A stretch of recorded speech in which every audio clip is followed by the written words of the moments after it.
So in stellarators, the electric field plays a fundamental role for confinement. It confines the ions. And I thought I'd explain how that arises mathematically. One view graph about tokamak. You know they are automatically or intrinsically ambipolar. The radioelectric field does not affect the neoclassical transport or the anomalous transport, I believe, in lowest order. And there's a simple reason for that, which you all know, I think. If the electrostatic potential tends to be a flux function, because the electrons can short out any voltage within the flux surface. If you go to a frame moving at the velocity v, the electric field gets transformed by Lorentz transformation.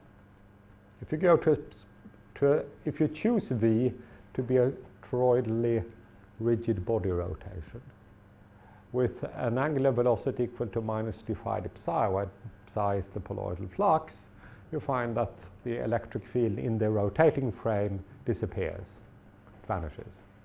But the physics must be the same in the lab frame and in the rotating frame, except for a centrifugal force, which is small because it's quadratic in the electric field, and a Coriolis force, which gives rise to an additional drift that Arthur's written papers about, I think, which turns out not to affect the neoclassical transport. So the electric field doesn't do much in a tokamak. Only its shear, which you cannot transform away, matters. Okay, what about stellarators? Here it's completely different. This is a view graph from my talk last Friday. I showed that you have these local wells, and the particles trapped in these wells are not confined. They drift out of the device. And this gives rise to a diffusion coefficient which is inversely proportional to the collision frequency, because it is collisions that limit the step size. It's the collisions that limit the lifetime of particles, that limit the time they spend in these wells. So therefore you get a diffusion coefficient that has this dependence. It's much larger for the ions than for the electrons. It's higher by a square root of the mass ratio. And it has this disastrous scaling with temperature that I described. But you can reduce it, I also showed, to values that are tolerable for a reactor. What about alpha particles? Yeah, alpha particles we believe you can confine. Wendelstein 7X will be the first device to show experimentally that this is possible. You can bring down the losses to a few percent. So you have a helium beam to inject them? Or? We will have a diagnostic neutral beam to study these things with. Did you mean to say pi E here? Yes, Yeah, because it turns out that the ion confinement is much better than this. This is much larger for the ions than for the electrons, but because the plasma has to be remain quasi-neutral, the transport has to be ambipolar, it can't be this high for the ions. Something must happen. And what happens is, of course, and besides, the loss cone would be practically empty, at least for high energy ions. And as I said, it increases with the velocity, it's much higher for the ions than for the electrons. So what happens is, of course, as the ions try to get out, is that a radial electric field develops, an inward pointing electric field trying to hold the ions in. How does it do that? That's a question of some subtlety. What it does, of course, is that it gives rise to poloidal E cross B drift. The E radial crosses with the B, which is mostly toroidal, and causes the trapped particles. I'll try to draw that here. You have trapped particles bouncing back and forth in such a well. It convects them poloidally around the torus at this frequency. And in the end, it has the effect of reducing the ion transport to the electron level. It also increases the electron transport somewhat, but but only by a factor of 2 or so. How does this happen mathematically? Well, you've got the drift kinetic equation where I've now added the E cross B drift acting on F1. That's crucial, because that's what's good. And the drive term is, of course, the radial gradients in F naught. You solve this at low collisionality. You solve this equation by first realizing that this free streaming term is the largest one, so you expand accordingly. You put that equal to 0 for F1 naught. And in next order, you annihilate this term by bounds averaging. So you take an integral over the orbit, dl over b parallel, and you demand that all the other terms acting on F1 naught should vanish when added together. Do you have the same subtlety that Peter was talking about whether you do that at fixed psi or psi star? Or No, we don't. No, I'm not considering short scalings. Well, they're the same. I'll get to that at the end. So this is the traditional way of doing this. Well, so you have 2 terms including F1 naught. Of course, we can never deal with 3 terms in analytical theory. We've got to boil it down to 2 terms. When collisions dominate, which is the case for the electrons, then clearly you're going to get an F1 that is inversely proportional to the collision frequency, because that's the drive term, and this term is proportional to the collision frequency. That's what happens for the electrons, and that's how this 1 over nu transport arises. For the ions, you have to try to balance these 2 terms, which you can do, of course. It would give an F1 that is of order epsilon, the inverse mass spectral ratio, times F naught, not involving the gyro radius scaling, interestingly enough. It turns out that the last term always matters close to the boundary layer between trapped and circulating ions. And this boundary layer regulates the transport. It's a complicated calculation. This is which was done by Rosenbluth in 1969, as every other calculation somebody turned out, remarked. So this is what happens. You got particles close to the top of the magnetic well. Suppose this boundary layer has some width f. So f is the fraction of the particles we are considering in velocity space. The effective collision frequency for scattering in and out of this boundary layer is clearly the collision frequency over f squared. If you balance this with the poloidal convection frequency from that caused by the electric field, and you use this to determine the boundary layer width, and you find that it's proportional to that, you then make a random walk estimate of how quickly these particles cause transport. So what happens is that a particle will sit in this boundary layer. It will be trapped for a while. It will be convected around the torus. It will scatter in and out of the trapped region randomly, and this will cause the random walk. As long as it is trapped, it's happily poloidally convecting around the torus. It doesn't experience any transport. It has to go in and out of the trapping region to cause transport. And you get then a diffusion coefficient that is proportional to the square root of the collision frequency. So in the end, the diffusion coefficient versus collisionality looks like this. You've got the Firschlüter, maybe a plateau regime. You've got the 1 over nu regime, and at low enough collisionality that turns over into a square root nu regime. Where it turns over depends on the radial electric field. The higher the radial electric field, the earlier it turns over. So such a curve applies both to the ions and to the electrons. But the electron curve is a square root mass ratio below the ion curve. So this is what it looks like numerically. So you can solve these things numerically. I show 2 stellarators, LHD, which is unoptimized, and Mandelstein 7x, which is optimized. What you see here is a dimensionless diffusion coefficient versus collisionality. The dotted line is an equivalent tokamak. That is an equivalent elongated tokamak. The different colors refer to different values of the electric field.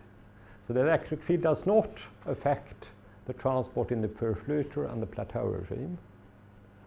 And then, so the red dots here are zero electric field, and then with increasing electric field, the curves turn over earlier. So there's always this 1 over nu regime, but it turns over. Note the effect of optimization. First of all, there are 5 decades in this plot, but only 4 decades here. So the top value here is 10 times lower, the LHD. And in the plateau regime, you're sitting almost an order of magnitude below the LHD. And 1 is the plateau level, that's the gyrobohm level. So this tells you that as long as you Mendelstein 7x, as long as your collisionality isn't very low, you're below gyrobohm in your new classical transport. Yeah, is it really squares of u here on the curve? Because you have a decay of 1 decade over 1 decade, right? I take the yellow points. Sorry? The purple triangles. Yes. This curve here. Yes. So it's both in log scale, right? So Yes. increased by a decade over 1 decade or something.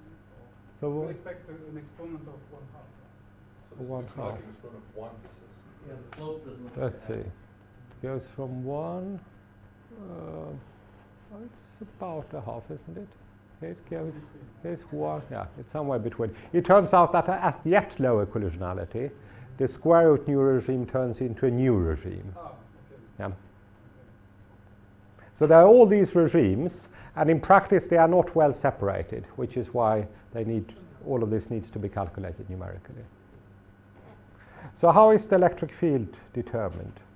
So this is a schematic such curve for ions, showing 2 different values for the electric field. Okay? Turns over there or there, depending on the electric field. Then you put the electron curve in, and you decide what collisionality you're sitting at, and you find out where they cross, because the transport must be the same. And this is what determines the electric field in a stellarator, and it agrees with experiments. Can you go back one? What are those 2 parts on the ions? I'm sorry. So those are for different electric fields. Oh, fine. Right. You want to know, is it this curve or is it that curve or is it some other curve? Yeah. You draw the electron curve similarly and you find the crossing point. And this truly works. You compare this with measurements from heavy ion beam probes, and it fits the experiment. This is how and I argued in my talk last week that this is such a robust mechanism that gyrokinetic turbulence, at any rate, cannot compete with it. That follows from the very orderings of gyrokinetics. You don't have to solve any equation to arrive at that conclusion. You just have to stare at it long enough. I think I only have 2 slides left. Okay, so there is also an electric field within the flux surface of stellarator. This is from a paper by Ho and Kulsrud, 1987. You got these particles bouncing back and forth in their ripple wells whilst being convected around the flux surface poloidally. Those drift surfaces are displaced from the flux surfaces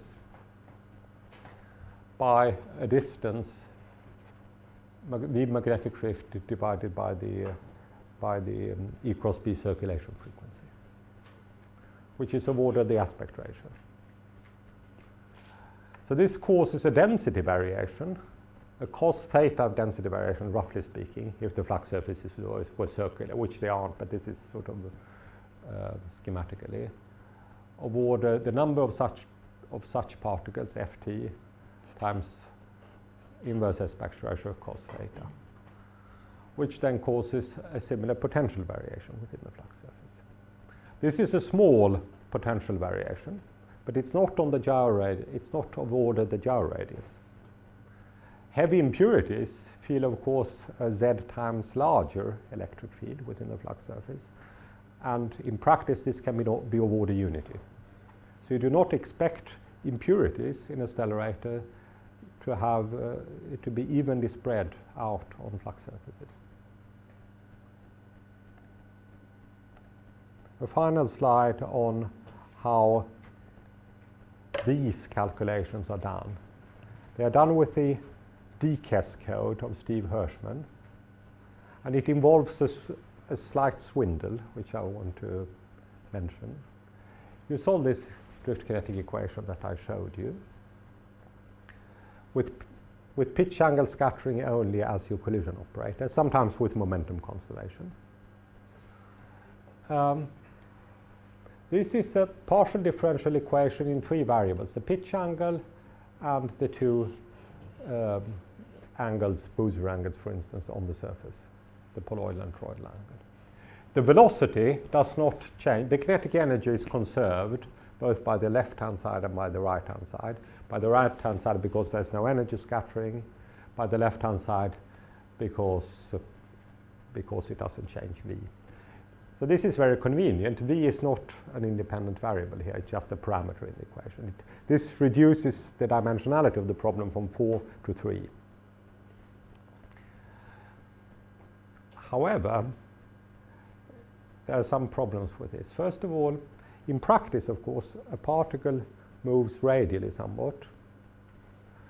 And when it does so in a radial electric field, it changes the kinetic energy of the particle. It affects the orbits. If you look at the orbits produced by the Vlasov operator on the left, they are not entirely physical. You've got a parallel velocity here. You've got an E cross B velocity, poloidal E cross B velocity. I'll try to draw. Here's the flux surface. You've got an VE cross B in that direction.